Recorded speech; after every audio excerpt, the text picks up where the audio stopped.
అప్పుల బాధలు వెంటాడుతున్నాయా? అయితే 6 జేవిఆర్ వారి జాతిరత్నాలు ధరించండి.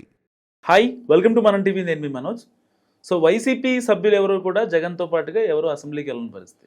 సో చిట్చాట్లో వైసీపీ ఎమ్మెల్యేలతో జగన్ ఏమన్నాడంటే, ఒకవేళ మనల్ని సస్పెండ్ చేసినా పర్లేదు, ఉప ఎన్నికలకైనా మనం వెళదాం సిద్ధం అంటూ ఆయన మాట్లాడిన మాటలు.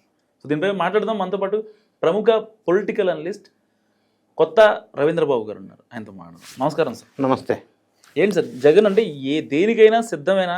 ఎలక్షన్ ముందు అప్పుడు సిద్ధం అన్నాడు, ఇప్పుడేమో ఎలక్షన్స్ అయిపోయిన తర్వాత మళ్ళీ రాజీనామాకైనా బైపోల్కైనా సిద్ధమే అంటున్నాడు. ఎలా చూడొచ్చుంటారు ఈ వ్యాఖ్యల్ని? ఆంధ్రప్రదేశ్ రాష్ట్రంలో తీవ్రంగా చర్చించుకుంటున్న అంశం జగన్ రెడ్డి గారు చేసిన కామెంట్స్. మీరు సిద్ధం అనే ఒక దాన్ని ఏదో రిఫరెన్స్ తీసుకున్నారు ఇంతకుముందు. నాకు సిద్ధం అనగానే గుర్తొచ్చేది ఏంటంటే, జనం రాక జనాన్ని చూపించాలి కాబట్టి సిద్ధం సభల్లో గ్రీన్ మ్యాట్ వేశారు. First of it's kind in India. ఈ ఆలోచనే ఇండియాలోనే రాజకీయాల్లో కొత్త ఒరవడి. అంటే జనం లేరు కాబట్టి గ్రీన్ మ్యాట్ వేసి దానిపైన జనం ఉన్నట్టు చూపించటం అనేది ఒక వినూత్నమైన ఆలోచన. అది ఆలోచన విధానానికి పరాకాష్ట. సో ఆ సిద్ధం అనేది పక్కన పెడదాం. ఇప్పుడు జగన్ రెడ్డి గారిని ఎమ్మెల్యేగా పులివెందుల ప్రజలు ఓటేసి ఎందుకు గెలిపించారు? What is the purpose of electing Jagan Reddy as MLA by Pulivendula voters? ఎందుకు ఎలక్ట్ చేసుకున్నారు? అసెంబ్లీకి వెళ్ళి ప్రజా సమస్యల మీద అక్కడ ప్రస్తావించి ప్రజల సమస్యలకి పరిష్కారం తీసుకురావాలన్న ఉద్దేశంతో కదా ఓటేశారు. ఎవరికైనా ఓటేసేది అందుకే కదా. మరి అసెంబ్లీకే వెళ్ళనప్పుడు ప్రజా సమస్యలను ఎక్కడ ప్రతిబింబిస్తారు, ఎక్కడ దానికి సొల్యూషన్స్ వస్తాయి, ఎలా వస్తాయి? ఒకటి, ప్రజలు వేసిన ఓటులతో ఒక పదవి వచ్చిన తర్వాత ఏ చట్టసభలకైనా అటెండ్ కాకపోతే అది ప్రజాస్వామ్యాన్ని కూనీ చేయటం. ఆ అధికారం ఈయనకి ఎవరిచ్చారు? రెండో క్వశ్చన్, నా బేసిక్ క్వశ్చన్, అసలు అసెంబ్లీకి ఎందుకు అటెండ్ కావట్లేదు, ఎందుకు కారు? దీనికి ప్రజలు ఆలోచన విధానం మనం ఒకసారి పరిశీలించినట్టయితే, అసెంబ్లీలోకి వెళితే లిక్కర్ స్కామ్ గురించి మాట్లాడతారా, ల్యాండ్ శాండ్ వైన్ స్కామ్స్ గురించి మాట్లాడతారా, ఏ స్కామ్ నుంచి ఏం మాట్లాడతారో ఎదురు దాడి జరుగుతుందో అన్న భయం. అలా మాట్లాడటం వల్ల దేవాలయం లాంటి అసెంబ్లీలో చాలా నిజాలు వెలుగులోకి వస్తే పొరుగు పోద్దాం అన్న భయం. అందువల్ల వెళ్ళటంలే.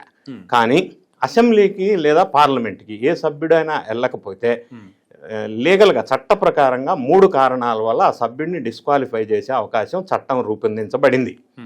భారత రాజ్యాంగం ఆర్టికల్ 194/4లో ఏ వ్యక్తి అయినా చట్టసభలకి absent continuous 60 days without prior permission from the speaker అనుమతి లేకుండా ప్రయర్ ఇంటిమేషన్ పర్మిషన్ 60 days కంటిన్యూస్గా ఆబ్సెంట్ అయితే ఆ ఎమ్మెల్యేని కానీ ఆ ఎంపీని కానీ స్పీకర్ డిస్క్వాలిఫై చేయవచ్చును. ఇప్పుడు ఆ కండిషన్ అప్లై చేసే అవకాశం ఉందని చర్చలు జరుగుతున్నాయి. చేస్తారా లేదా సెకండరీ. రెండోది, డిస్క్వాలిఫై అవటానికి గల కారణం ఏంటంటే, కోర్టు ఏ వ్యక్తి ప్రజాప్రతినిధినైనా 2 సంవత్సరాల కంటే తక్కువ కానీ శిక్ష విధించితే, శిక్ష అనుభవిస్తే కాదు, శిక్ష విధిస్తే, ఇక్కడ అక్యూజ్డ్ కాదు నేరస్తుడిగా ప్రూవ్ అయితే అప్పుడు ఆ సభ్యుడిని ఆ స్పీకర్ డిస్క్వాలిఫై చేసే అవకాశం ఉంది. మూడోది, యాంటీ డిఫెక్షన్ లా ప్రకారం డిస్క్వాలిఫై చేయొచ్చు. ఇప్పుడు జగన్ రెడ్డి గారు అసెంబ్లీకి వెళ్లకుండా ఉంటే కంటిన్యూస్ 60 days, ఇప్పుడు ఇంతవరకు అసెంబ్లీ జరిగింది 37 days, ఇంకొక 23 days అసెంబ్లీ కంటిన్యూస్ వెళ్ళకపోతే వితౌట్ ప్రయర్ పర్మిషన్ ఆ డిస్క్వాలిఫికేషన్ క్లాజ్ ప్రకారంగా ఆ యాక్షన్ తీసుకునే అవకాశం ఉంది. నంబర్ 1. నంబర్ 2, నా బేసిక్ క్వశ్చన్, అసెంబ్లీకి వెళ్లకుండా ఇంట్లోనే కూర్చొని ప్రభుత్వ సొమ్ముతో జీతాలు, అలవెన్సెస్, టీఏలు, డిఏలు, ప్రోటోకాల్స్ ఇవన్నీ నెల నెల తీసుకోవటం అనేది నైతికంగా ఏ విధంగా కరెక్ట్? అంటే వీళ్ళు ఏ పర్పస్తో అయితే ఎన్నుకున్నారో ఆ పర్పస్ ఫుల్ఫిల్ చేయట్లా. డ్యూటీకి ఒక వ్యక్తి ఉద్యోగస్తుడైతే డ్యూటీకి వెళ్ళకపోతే శాలరీ ఇస్తారా? ఇవ్వరు కదా. అంటే నో వర్క్ నో పే అనే ఒక క్లాజ్ ఉంది. సో వీళ్ళు అసెంబ్లీకే వెళ్ళనప్పుడు ఆ వెళ్ళి ఏం మాట్లాడకపోయినా అది డిఫరెంట్ సబ్జెక్ట్. కానీ అసలు అటెండ్ కాకపోతే నో వర్క్ నో పే కింద ఈ అలవెన్సెస్ అన్ని ఎందుకు బంద్ చేయకూడదు? ఎందుకు ఇవ్వాలా? ప్రజాస్వామ్య దుర్వినియోగం కాదా ఇది? ఇంకొక అంశం, ఒకవేళ ఈయన ఎల్లను అసెంబ్లీ కానీ పట్టుబడితే వీళ్ళకి సంబంధించిన 10 మంది ఎమ్మెల్యేలు గంప గుత్తగా 2/3 మెజారిటీ వేరే పార్టీలో కనుక జాయిన్ అయితే ఆ పార్టీ విలీనం అయిపోద్ది, లెజిస్లేటివ్ పార్టీ విలీనం అయిపోద్ది. అప్పుడు జగన్ రెడ్డి గారు ఎక్కడ? ఇంకొక అంశం, మీరు అన్నారు మళ్ళీ ఎలక్షన్కి వెళ్దాం, ఏం పర్వాలేదు, ఏం చేస్తారో చేసుకోండి అని. మళ్ళీ ఎలక్షన్స్కి వెళ్తే ఇప్పుడు వైఎస్ఆర్ కాంగ్రెస్ పార్టీ ఆంధ్రప్రదేశ్ రాష్ట్రంలో తీవ్రమైన ఇబ్బందికరమైన పరిస్థితుల్లో ఉంది.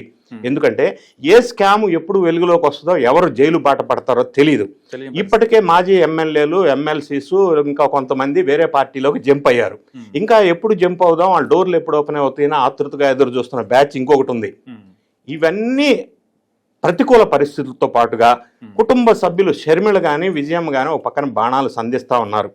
ఏ కేసు ఎప్పుడు వెంటాడుతుందో, వెలుగులోకి వస్తుందో తెలియని పరిస్థితి ఉంది. ఈ నేపథ్యంలో అసెంబ్లీకి వెళ్ళను అని కూర్చుండటం వల్ల ప్రజల్లోకి వీధిలోకి వెళ్ళి మాట్లాడతాను, ప్రెస్లో మాట్లాడతాను అని అంటే అది వాళ్ళ డ్యూటీ ఫుల్ఫిల్ చేయనప్పుడు ఇవన్నీ నో వర్క్ నో పే కింద కట్ చేసేయాలి కదా, ఎందుకు ఇవ్వాలా అనే ఒక క్వశ్చన్ ఉత్పన్నం అవుతుంది. ఇంకొక అంశం ఏంటంటే, అక్కడ 10 మందిలో కొంతమంది కొత్తగా ఎలక్ట్ అయిన ఎమ్మెల్యేలు ఉన్నారు. వాళ్ళు ఏ ఉద్దేశంతో ఎమ్మెల్యేగా పోటీ చేశారు? ఎవరైనా జీవిత కోరిక ఎమ్మెల్యేగా నిలబడినవాడికి ఏముంటుంది? అసెంబ్లీలోకి వెళ్ళి అధ్యక్ష అని అనాలని జీవిత కోరిక ఉంటుంది. మరి అటువంటి అవకాశం జగన్ రెడ్డి గారు ఎమ్మెల్యేలు వెళ్ళొద్దు అంటే వాళ్ళు ఏమైపోవాలా? వాళ్ళ పర్పస్ ఏంది? Purpose of electing them as an MLA ఒకటి. రెండోది, ఇందులో ద్వంద్వ వైఖరి కొంత కనిపిస్తూ ఉంది. ఏంటంటే ఎమ్మెల్యేలు అసెంబ్లీకి వెళ్ళొద్దు అంటున్నారు ఒక పక్కన, మరి అదే ఎమ్మెల్సీస్, ఆ పార్టీకి సంబంధించిన 34 మంది ఎమ్మెల్సీస్ ఉన్నారు.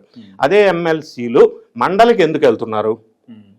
ఇక్కడ వెళ్ళొద్దు అంటాడు, అక్కడ మండలికి పొమ్మంటాడు. ఇంకొక అంశం, ఆ పార్టీ శ్రేణులు చెప్తున్నటువంటి అంశాలు ఏంటంటే, మండలిలో బొత్స సత్యనారాయణ ప్రతిపక్ష హోదా కలిగిన వ్యక్తి, అంటే క్యాబినెట్ ర్యాంక్. ఈయన ఎమ్మెల్యే, క్యాబినెట్ ర్యాంక్ లేదు, ప్రోటోకాల్ డిఫరెన్స్ ఉంది. సో ఆ అహం వల్ల, అసూయ వల్ల ఈ వ్యూహం ఏమన్నా ఈయన ఇబ్బంది పడుతున్నాడా? ఆయనకు ఉంది కదా ప్రతిపక్ష హోదా, క్యాబినెట్ ర్యాంక్, ఆ ప్రోటోకాల్, మరి ఈయనకు లేదు కదా.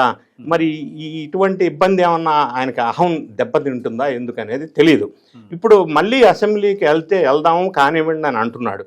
ఇప్పుడు ఉప ఎన్నికలు జరిగితే ఎక్కడైనా ఆ రాష్ట్రంలో ఇప్పుడున్న వైఎస్ఆర్ కాంగ్రెస్ పార్టీ ఉన్న గడ్డు పరిస్థితుల్లో ప్రజలు కూటమి ప్రభుత్వానికి మళ్ళీ ఓటేసే గెలిపించే అవకాశం స్పష్టంగా ఉంది. ఎందుకంటే ఆ హామీలు నిలబెట్టుకోవడంలో కానీ, pulse of the people in Andhra Pradesh చూసినట్టయితే కూటమి వైపు మొగ్గు చూపుతున్న విషయం మనకు స్పష్టంగా తెలుస్తూ ఉంది. సో వాళ్ళు మళ్ళీ ఎలక్షన్లో పోటీ చేసి ఖర్చు పెట్టుకొని ఓడిపోతే వాళ్ళ రాజకీయ భవిష్యత్తు ఏమైపోవాలా? ఈ విధంగా ఉంటే షర్మిల గారి మాటల్లో చెప్పాలంటే, ఈయన చేసే ఈ శాస్త్రలు రాజకీయ వ్యభిచారం. షర్మిల మాంద నేను కాదు. అవును. మరి అటువంటి పిలుపు ప్రజల్లోకి వెళ్తే పార్టీ మీద, ప్రజల మీద, ఈ నాయకుడి మీద క్రెడిబిలిటీ అనేది దెబ్బతింటా ఉంటుంది. ఎందుకంటే క్రెడిబిలిటీ దెబ్బతింటుందని ఎందుకు అంటున్నానంటే, ఇక్కడ ఆంధ్ర రాష్ట్రంలో కూటమికి అగెనిస్ట్గా ఈయన ఉద్యమ బాట పిలిపిస్తా ఉన్నాడు. అది రైతు పోరు కావచ్చు, ఇంకో పోరు కావచ్చు. అదే టైంలో సెంట్రల్లో ఎన్డీఏ కూటమి ప్రతిపాదించిన ఉపరాష్ట్రపతి ఎన్నికల్లో వాళ్ళకి సపోర్ట్ చేశాడు ఆర్ఎస్ఎస్ నేపథ్యం ఉన్న ఒక వ్యక్తికి. మరి తెలుగు రాష్ట్రంలో పక్క తెలంగాణ రాష్ట్రానికి చెందిన మనిషిని ఎందుకు ఉపరాష్ట్రపతిగా సపోర్ట్ చేయలేదు అనేది కొంత క్వశ్చన్ షర్మిల ద్వారా, మిగతా పార్టీల ద్వారా వినిపిస్తూ ఉంది. ఇటువంటి ద్వంద్వ వైఖరి నిర్ణయాలు తీసుకోవడం వల్ల ప్రజల్లో క్రెడిబిలిటీ కోల్పోవటమే కాకుండా పార్టీ కనుమరుగయ్యే అవకాశం ఉందనేది వాళ్ళు గ్రహించాలనేది నా సూచన. Thank you sir. సో ఇది రవీంద్రబాబు గారి అనాలిసిస్. చూస్తూనే ఉండండి మనం టీవీ.